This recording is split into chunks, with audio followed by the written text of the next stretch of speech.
আজকের আলোচনায় আমরা আলোচনা করব আধ্যাত্ম উপনিষদ নিয়ে। এটিকে নিয়ে আধ্যাত্মিক ও দার্শনিক বিশ্লেষণ করব বর্তমান জীবনের উদাহরণ সহ।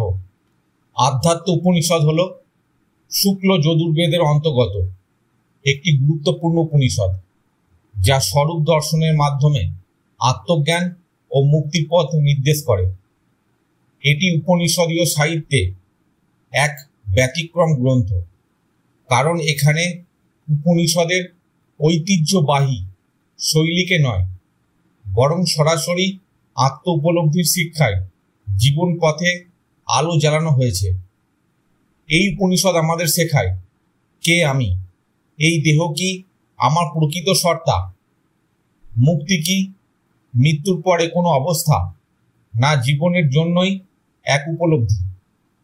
এই উপনিষদে উঠে আসে আত্মার প্রকৃত স্বরূপ, নিত্য, শুদ্ধ, বুদ্ধ, মুক্ত ও অদ্বৈত, জীব জগৎ ও ঈশ্বর, এই তিনটিকে এক চৈতন্য সত্তার বিচিত্র প্রকাশ হিসেবে দেখিয়ে দেয়। এটি সাধারণ উদ্দেশ্যে এখানে ঈশ্বর লাভ নয়, আত্মস্বরূপ উপলব্ধি।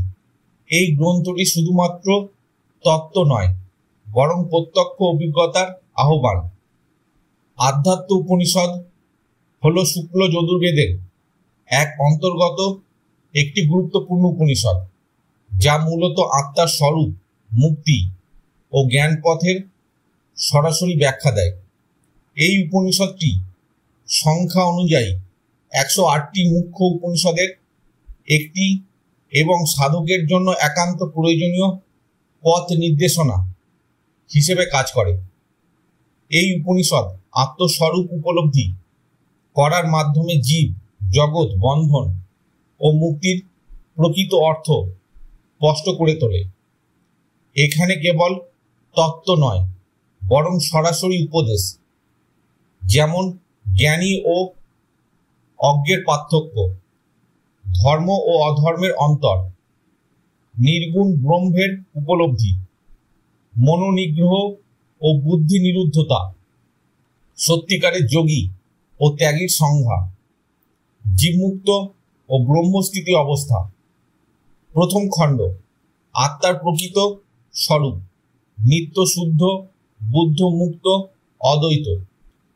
মূল ভাব, উপনিষদ আত্মাকে সংজ্ঞায়িত করে নিত্য বা চিরন্তন, শুদ্ধ বা পবিত্র, বুদ্ধ বা জ্ঞানময়, মুক্ত বন্ধনহীন ও অদ্বৈত বা অভিন্ন। আধ্যাত্মিক বিশ্লেষণ, এই 5টি শব্দ আত্মার চূড়ান্ত স্বরূপ প্রকাশ করে। এই আত্মা কোনো ব্যক্তি সত্তা নয়, এটি সর্বজনীন চৈতন্য। আমি যখন নিজেকে কেবল দেহ মনে করি, তখন দ্বৈত শুরু হয়, কিন্তু আমি যখন আত্মা হিসেবে নিজের চেতনাকে জানি, তখন সমস্ত দুঃখের মূলে থাকা বিভেদ বিলীন হয়ে যায়। দার্শনিক বিশ্লেষণ, এই ধারণা শ্রুতি সমূহের মতোই, অহং ব্রহ্মাস্মি, আমি ব্রহ্ম, আত্মা নিত্যাম চিন্ত রূপ, আত্মা অনন্ত ও অবিনশ্বর। এই আত্মা কোনো কর্মের দ্বারা হয় না, সে সর্বদা থাকে, আমরা শুধু সেই জ্ঞানে পৌঁছাই। উদাহরণ, যেমন আকাশ সবসময় বিশুদ্ধ, কিন্তু ধোঁয়া ধুলো তাকে ঢেকে রাখে, তেমনি আত্মা সবসময় মুক্ত, শুধু মায়ার পর্দা তাকে ঢেকে রাখে। 2 নম্বর খণ্ড, জ্ঞানী বনাম অজ্ঞান। জানে কে, ভোলে কে। মূল ভাব, অজ্ঞান ব্যক্তি দেহ, মন ও ইন্দ্রিয়কে আমি বলে। জ্ঞানী ব্যক্তি জানে যে সে কেবল সাক্ষী। আধ্যাত্মিক বিশ্লেষণ, এই অংশে বলা হয়েছে যে অজ্ঞ ব্যক্তি সবসময় বহির্জগৎ নিয়ে ব্যস্ত থাকে। সে ভাবে আমি এই শরীর, আমার মন খারাপ, আমার ইচ্ছা। অথচ জ্ঞানী জানেন এই সব কিছুর আমি সাক্ষী মাত্র, কিছুর সত্তাও আমি নই। দার্শনিক বিশ্লেষণ, জ্ঞানী ও অজ্ঞানীর মধ্যে পার্থক্য বিশ্লেষণে বেদান্তের দ্রষ্টা ও দৃশ্য তত্ত্ব উঠে আসে। আত্মা কোনো দৃশ্য নয়, সে দ্রষ্টা। মন, বুদ্ধি, স্মৃতি সব পরিবর্তনশীল, কিন্তু আত্মা চিরস্থিত। উদাহরণ, যেমন আয়না নানা রূপে প্রতিফলিত করে কিন্তু নিজে অপরিবর্তিত, তেমনি আত্মা নানা অভিজ্ঞতা গ্রহণ করে কিন্তু নিজে নির্লিপ্ত। 3 নম্বর খণ্ড, কর্ম ও উপাসনা, মুক্তির সীমাবদ্ধ পথ। মূল ভাব, যতক্ষণ জ্ঞান না আসে ততক্ষণ উপাসনা, যজ্ঞ, ব্রত, তপ প্রয়োজনীয়, কিন্তু একবার ব্রহ্মজ্ঞান হলে এগুলো ত্যায্য। আধ্যাত্মিক বিশ্লেষণ, এই উপনিষদ স্বীকার করে যে তপ, ব্রত, যজ্ঞ প্রভৃতি সাধনার মাধ্যম হতে পারে, তবে এগুলো ব্রহ্মজ্ঞান লাভের পরে অপ্রয়োজনীয়। জ্ঞানই শেষ কথা। সাধকের যাত্রা হয় 3 ধাপে: সাধনা, উপলব্ধি, স্থিতি। দার্শনিক বিশ্লেষণ, এই অংশে কর্মযোগ ও জ্ঞানযোগের অনুপম সমন্বয় দেয়। কর্ম দিয়ে মন ও চিত্ত শুদ্ধ হয়, কিন্তু চূড়ান্ত মুক্তি ঘটে আত্মস্বরূপের জ্ঞান লাভের মাধ্যমে। উদাহরণ, যেমন জল ফুটাতে আগুন দরকার, কিন্তু জল ফুটে গেলে আগুন সরাতে হয়, তেমনি সাধনার পরে জ্ঞান আসলে কর্ম উপাসনা নিজে থেকে পড়ে যায়। 4 নম্বর খণ্ড, মনোনিগ্রহ ও দেহাভিমানের বিলুপ্তি। মূল ভাব, যে মন নিবৃত, বুদ্ধিস্থিত, ইন্দ্রিয় অপ্রবাহমান, সে ত্যাগী, সে যোগী। আধ্যাত্মিক বিশ্লেষণ, উপনিষদে নির্দেশ দেয় যিনি দেহকে আমি বলে মনে করেন, যিনি মনের প্রত্যেক ঢেউকে দেখতে পারেন কিন্তু তাতে ভেসে যান না, তিনি প্রকৃত আত্মজ্ঞানী। এই অবস্থা মনোনিগ্রহ ও বুদ্ধি নিশ্চলতার যোগফল।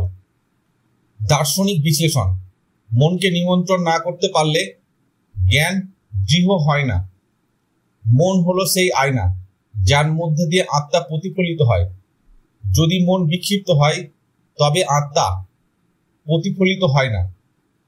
তাই উপনিষদ বলে, মনকে নিমন্ত্রণ করো, দেহাভিমান ত্যাগ করো।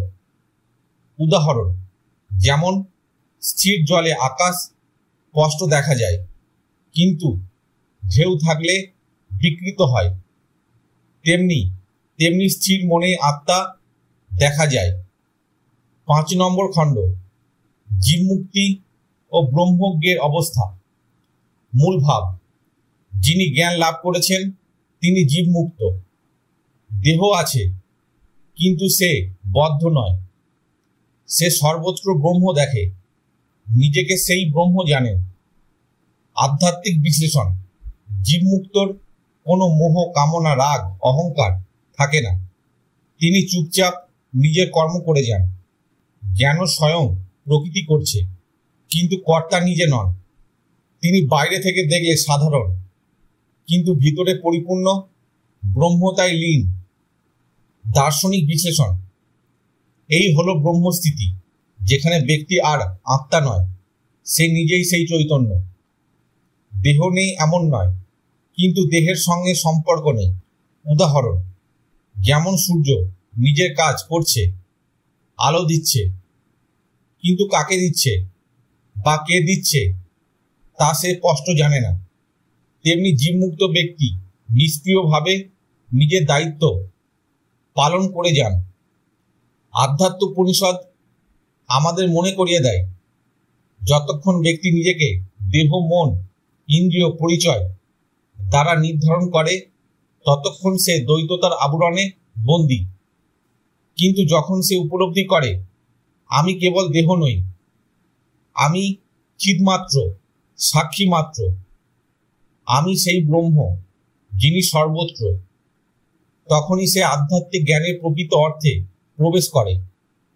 এই উপনিষদের মর্ম বাণী হল, মুক্তি কোনো ভবিষ্যতের ঘটনা নয়, মুক্তি সেই মুহূর্তেই সম্ভব যদি আমরা আমি কে এই প্রশ্নের গভীরে প্রবেশ করি। এই উপনিষদ শুধু এক তত্ত্বজ্ঞান নয়, বরং এক জীবন্ত চেতনার অভিজ্ঞতা, যা চুপচাপ বলে নিজেকে জানো, এটাই সাধনা, এটাই মুক্তি। শেষ কথা, যিনি জানেন তিনিই মুক্ত, যিনি খোঁজেন তিনি পথে, যিনি দ্বিধায় তিনিই মায়ার বন্ধনে। আজকের আলোচনায় আধ্যাত্ম উপনিষদ এখানেই শেষ হলো।